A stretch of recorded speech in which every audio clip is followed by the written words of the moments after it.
आज आपण दुधी भोपळ्याच्या वड्या बनवणार आहोत। त्यासाठी आपण दुधी भोपळा अगोदर धुवून घेतला, त्याचे सालं काढून किसून घेतले।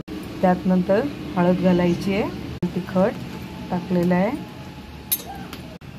धना जिरा पावडर, थोडंसं जिरं, चवीपुरतं मीठ, हिंग, आलं लसूण पेस्ट, चिरून घेतलेली कोथिंबीर,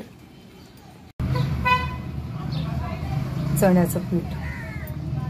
आता ह्यामध्ये आपण अजिबात पाणी टाकणार नाहीये। ह्याच्यात जेवढं बसेल तेवढं चण्याचं पीठ टाकून छान मळून घ्यायचं।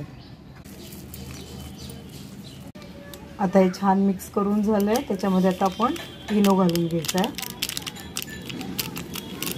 आणि परत मिक्स करून एका ताटाला तेल लावून त्याच्यामध्ये हे थापून घ्यायचं। ताटाला तेल लावून घेतले। आता आपण याच्यात सगळे मिश्रण थापून घेऊन उकडायला लावूयात।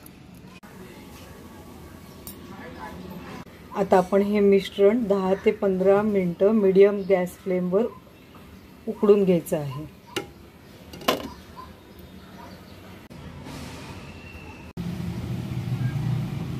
आता हे आपलं उकडलेलं मिश्रण थंड झालेलं आहे आणि आता आपण त्याच्या वड्या पाडून घेऊयात। बघा किती सुंदर वड्या पडल्या आणि ह्या खूप सॉफ्ट पण झाल्या। आता आपण ह्याला फ्राय करून घेऊयात। बघा किती सुंदर झाल्यात वड्या आणि या टेस्टला पण खूप छान लागतात। तुम्ही नक्की ट्राय करा। आणि वड्या मी मीडियम फ्लेमवरती तळायला घेतलेल्या आहेत। मीडियम फ्लेमवर तळल्यामुळे वड्या खरपूस तळल्या जातात। आता आपण वड्यांना परतून घेऊयात। बघा किती छान कलर आलाय ना त्याचा। एरवी दुधीची भाजी खायला बहुतेक जण कंटाळा करतात, पण ह्या वड्या इतक्या खुसखुशीत आणि छान लागतात की लहान मुलांनाही खूप आवडतात। आता आपल्या वड्या छान तळलेल्या आहेत, तर आपण हे ताटात काढून घेऊयात।